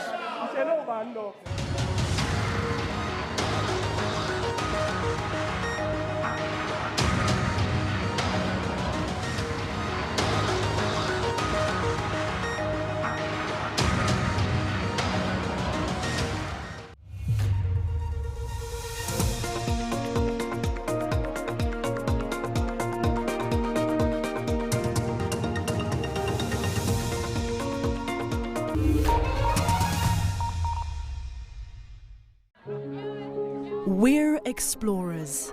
We always have been, endlessly curious, always looking for answers, for new frontiers, for new stories. Because that is who we are. From script to screen, from yelling action to taking you on a journey. Radio producers, script writers, on-air presenters, news reporters, sports analysts. We spend late nights creating captivating storylines and earlier mornings keeping you informed, educated, and entertained. For us, it's not a job, it's a calling. We do this and more because you do your part. SABC TV licenses, made possible by you.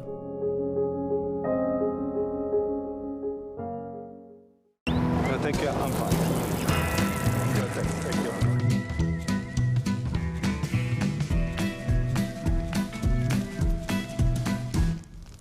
Yeah, all that serious deserves a glass of not so serious. Come fill yours with Johnny Walker Red Label. Get a 750ml bottle and a 1-liter Schweppes Ginger Ale combo for only $219.99. Only from Tops at Spar. Not for persons under the age of 18.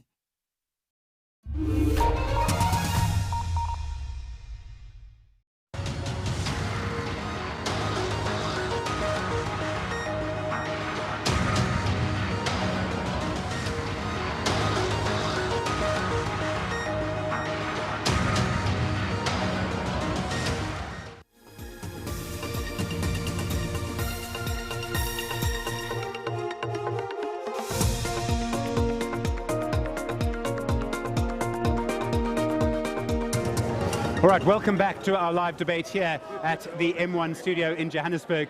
I'm going to intervene in this particular debate that's happening between the ACDP and the Democratic Alliance. Gentlemen, are you conducting negotiations on a coalition already? Because it looks like it, if you wouldn't mind. Well, all right. No. You are? Yes? No? No. Oh, so you're not... Okay. All right. We are going to continue with our debate. We are picking up on the situation around land. And I closed the last segment by telling you that two of the people who are represented here hadn't actually yet spoken about land. I'm going to give them the chance to do that. We then will take questions from the floor, and you can imagine how heated and emotive this issue is. One of the people who didn't get a chance to speak, he's dressed in orange tonight, Sam Shabani from the Good Party. Your view on land, are we expropriating or not? Steve, we're already expropriating land. When the roads are constructed, expropriation happens without even compensation in some areas. So for us, we're saying there's no need to go and amend the Section 25 to expropriate land. We are already doing that. So we're saying we have so many SOEs that owns land. Why don't we take the land that is not being used and make it for public use? So we're saying we're going to take the land that is unused by the SOEs and use them for public use.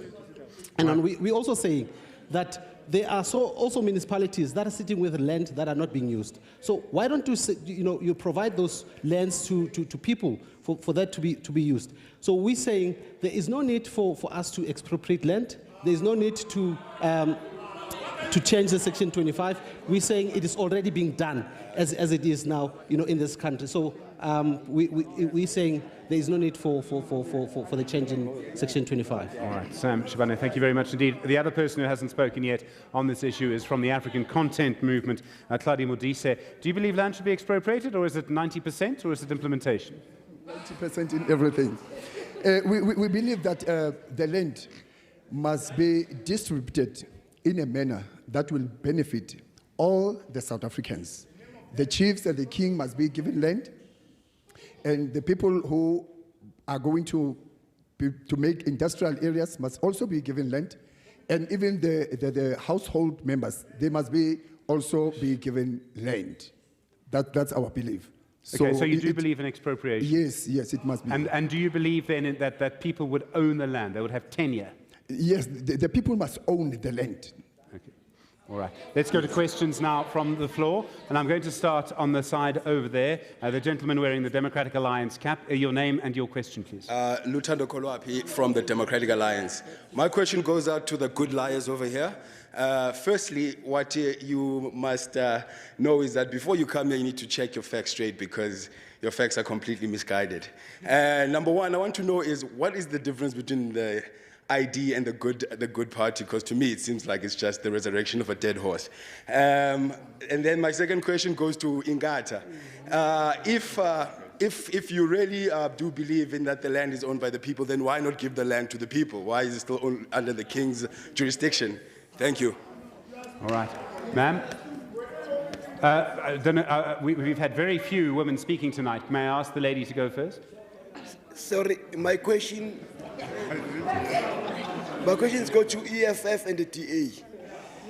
The EFF say must borderless, must have no border because Africa is African, all you are black.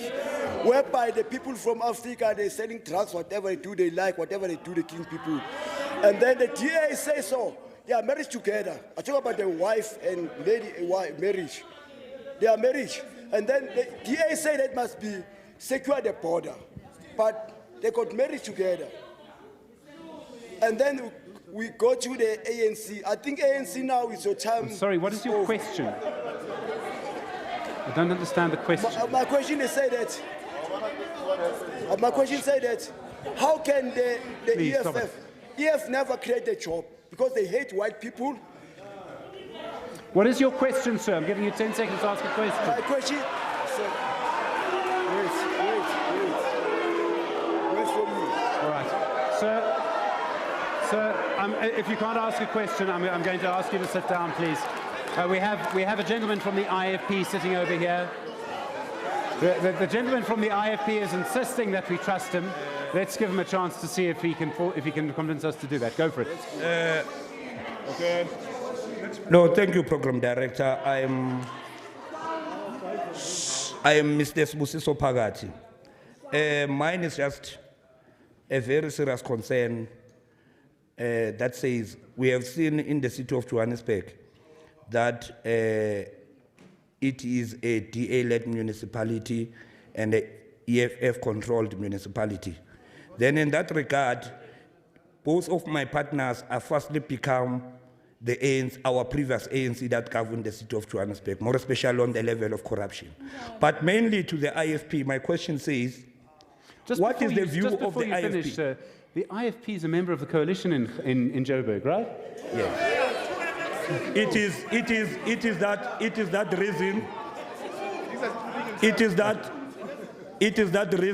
is that reason why we are always calling for a free and a clear governance in the city of Johannesburg, and we are the only organization that has stood firm in the coalition partners. Right. Your more question, especially please. on that issue. My question is, what is the view of the IFP regarding the mess that is playing itself in Alexandra Township? More especially, what is the position of the IFP? Thank you. Thank you. Gentlemen with the, I'm presuming you're from the Economic Freedom Fighters. Yes, it goes without saying. My name is Carlton Negondene from Joburg South. It is an indisputable fact of life that the whole country, Gauteng in particular, can't wait for the 8th of May to vote for the EFF to expropriate land. Right. Your question, please. Sir, your question, please. My question goes to my question goes to fighter Azwi Kitangano. Azwi, do you mind to remind South Africans that the EFF is the only answer, is the only party with all the solutions for their problems? I think you know the answer to your question. All right. Share with us the commitment. Okay. So is that your question? The question is, what are the EFF's commitment and action and plan of action on issues of jobs and on land expropriation? More so, touch on issues of education. Lastly, I want you to. I'm sorry. You've asked. Why the EFF manifesto is out. Ma'am over there. Ma'am over there. Hey. No. Ma'am, please. Okay. I am Alu Chokwe from the African National Congress. So firstly, to the IFP, why do you deem women not fit enough to own land under the Ingonyama Trust? 2, to the Capitalist Party, So polio writes in the Pedology of the Oppressed that land is wealth, land is dignity.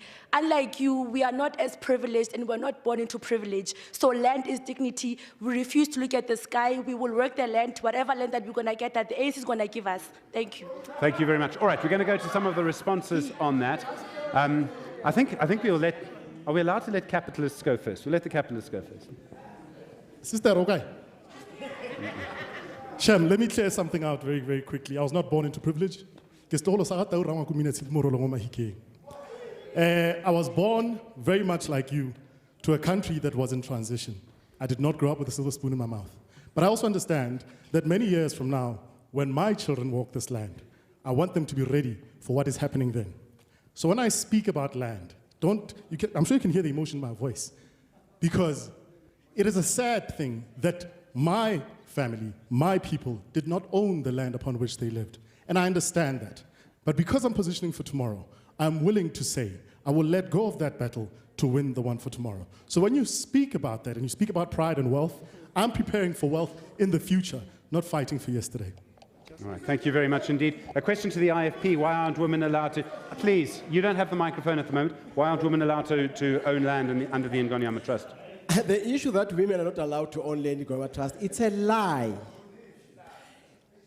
When colonization and balkanization of our country took place and the apartheid government created Bantustans, in what was called in KwaZulu, there was what they called iZulu Code Law imposed by a Nationalist Party government, which when Buthelezi took power, the first law he repealed was that one of making women minors, and they were able to own land and inherit the inheritance of their husbands. So it's a lie.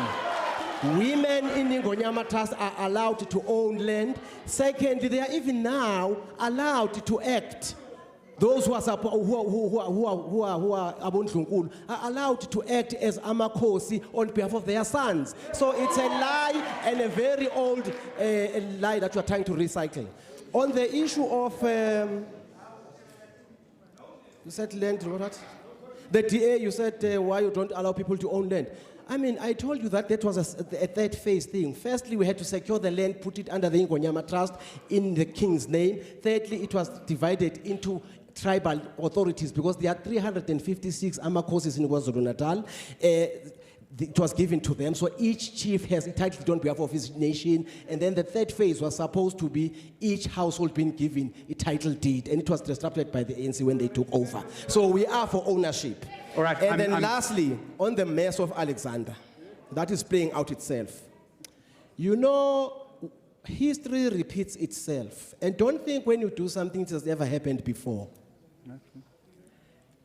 On the eve of our democracy,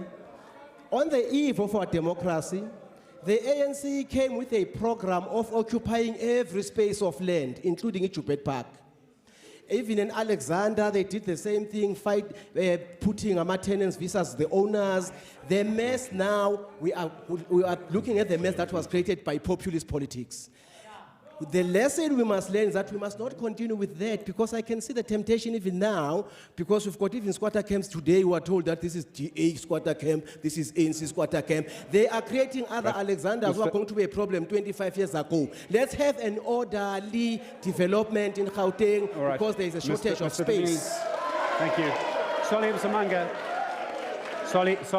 there are various questions for the Democratic Alliance from various people. Your responses, please.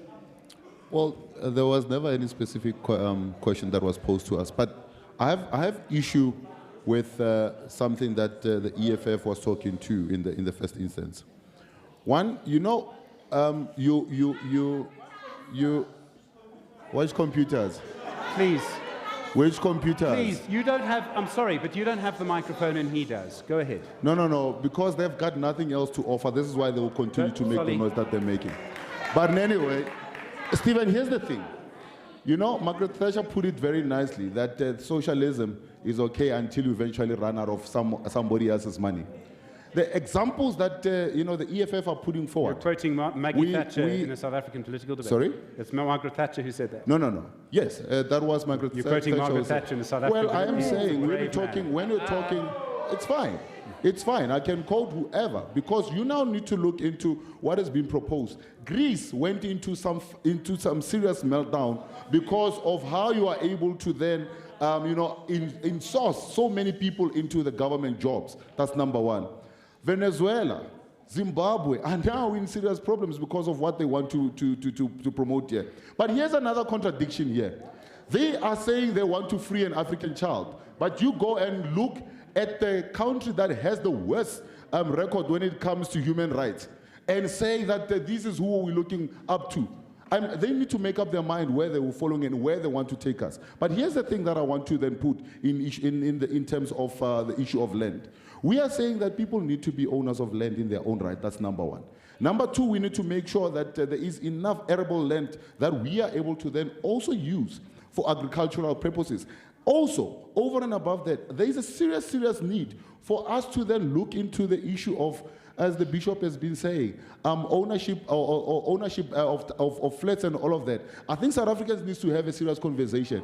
They have led people to occupy flats and not pay rent and not pay for services for the longest of time. We're now sitting in a problem where those flats are now dilapidated, and instead of them now being fixed so that we can then give them over, the ACDP is now saying we cannot do that. People want ownership of an address, whether it's a piece of land, whether it is a unit. At the end of the day, you are an owner in your own right. That's what we need to work on. Mr. Msimanga, I am going to give the EFF a chance to respond. Mr. Msimanga, okay, I realize you don't want to give them your land or your microphone. Mr. Shangano, go for it. I think... everyone will have a last chance to respond, but you do need to put up your hand very strongly if you want to respond. I think Soli is very economic with the truth. What do you call the financial crisis which was besieging the world in the late 90s? It was precisely the failure of capitalism. But you come here being holier than thou. When the banks were in crisis, the state, United States, and all elsewhere capitalist countries rescued them. What do you call that? It was a crisis of capitalism. It was a failure of capitalism. Okay. We are literally running out of time. I'm sorry to push you. Sorry, Mr. Msimanga. So, are you finished, or do you have more to say? No, I'm not. I can give you 30 seconds. Yes, there was a question which was really, really asked. Yes. Let me indicate this. During 1994, during CODESA era, 87% of the property, which includes the land, was owned by white people. Hence the property clause. 25 years down the line, 79% of that land and the property is still owned by those in which Section 29 has protected. All right. I'm sorry to interrupt you. I would like to give you more time, but I've been told by the executive producers we literally have 9 minutes left, and I do want to give everyone a minute to respond. Mr. Wessels, I'm sorry. You'll have to do it in your minute. I'm going to start with Bishop Adams, and we'll go alphabetically. A minute to respond to whatever you like and why people should vote for you. Go. The ACDP believes that there are giants in this country, giants of unemployment, giants of corruption, giants of social development that didn't take place, giants that we believe that need to change the lives of our people. We believe as the ACDP that in this season there needs to come a fundamental change. And just to respond to what Soli says is that the ACDP believes that people must get title deeds for flats. I am saying the apartheid spatial program made it possible that many people in this country did not get property, did not get land. And we are saying, as the ACDP, those people are not third and fourth grade citizens of this country. There are many people that are going out and they're occupying land. And when we, our people, go and occupy land, It is the same Red Ants and JPMD that comes to take people off the land. All right, I have to stop you there, Mr. Adams, I'm afraid. Thank you. Mr. Claudio Modise from the ACM, your minute starts now. Go. From the ACM, we still believe in the happy members of the country. If all the people are happy, the economy of the country automatically is going to grow. And it's going to grow when everybody gets 90% in everything. That's our stand. Thank you very much indeed. Tasneem Mutare. Thanks, Stephen. I think what I want to say Please, we do want to hear her. Go for it. is that South Africa is an extremely complex country with complex problems, with complex people, with diverse needs and competing priorities. And if we really look across, we need to find a driver that will drive this vehicle called South Africa with all its complexities in the right direction. And the choice that people need to make, they will have to consider very, very carefully. Please. They will have to consider very, very carefully who has the capacity, the capability, and the leadership requisite to drive this complex vehicle called South Africa. Thanks. Tasneem Mutare. Solly Msimanga. Thank you very much, Stephen. I think Tasman is talking about 25 years of failed governance. Tito Mbeweni, by his own admission, says we are borrowing 1.2 billion rand every day. South Africa is living beyond its means. We are borrowing 1.2 billion rand every day. We are putting our children and the future generations in more debt. What we now need to do is to make sure that we put a competent government that is able to ensure that we get the economy going, that we invest in those things that will create the income for the country, and we are able to ensure that ultimately we are able to change and break the backbone of the apartheid special planning by ensuring that we're not only talking about it and telling people that they are actually needing to be liberated, and ensure that we do it. That's what we're going to do. Thank you. The economic freedom fighters, please. Let everyone speak from the Freedom Front, from the economic freedom fighters. As Richard Sangano, please. The EFF is calling every South African to go and cast the vote come the 8th of May and cast for economic freedom fighters, because we are the only organization which has a practical commitment in which at the center of it, it's the land and jobs now. Voter Vessels from the Freedom Front Plus. Thank you so much. The FF Plus says we need a new dispensation in South Africa. We need to stop only redistributing. We need to grow and increase the cake that is South Africa's economy so that more people can share in the opportunities of South Africa. We need to create an equal opportunity society. We need to stop scapegoating and blaming one group for another group's problems, but actually create a better future for all South Africans. Thank you. Thank you. Sam Shabani. All right, ladies and gentlemen, please, we're nearly at the end. Sam Shabani, make it good. The good people is calling all good people of South Africa to join hands with Anti-PET in changing the status quo in this country, ensuring that all corrupt people are put in jail.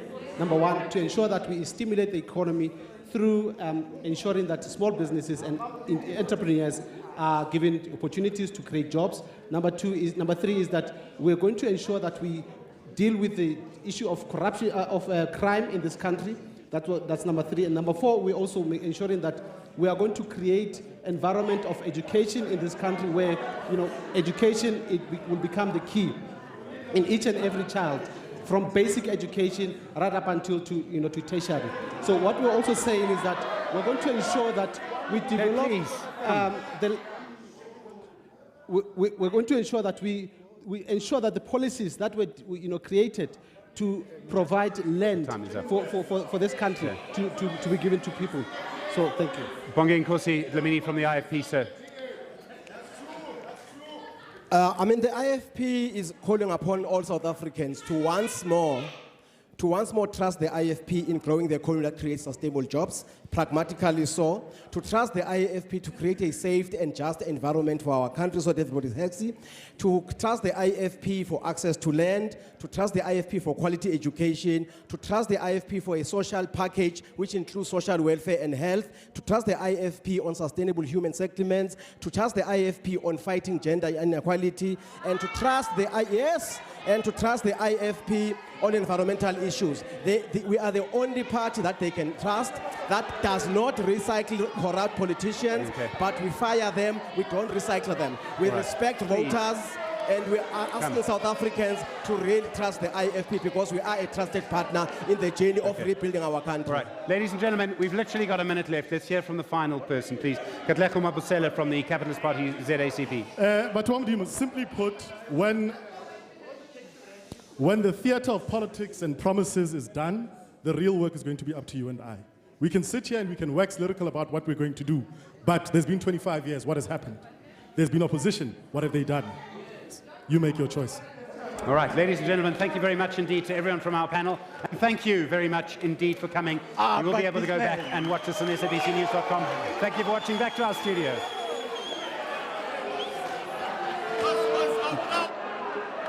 Very loud.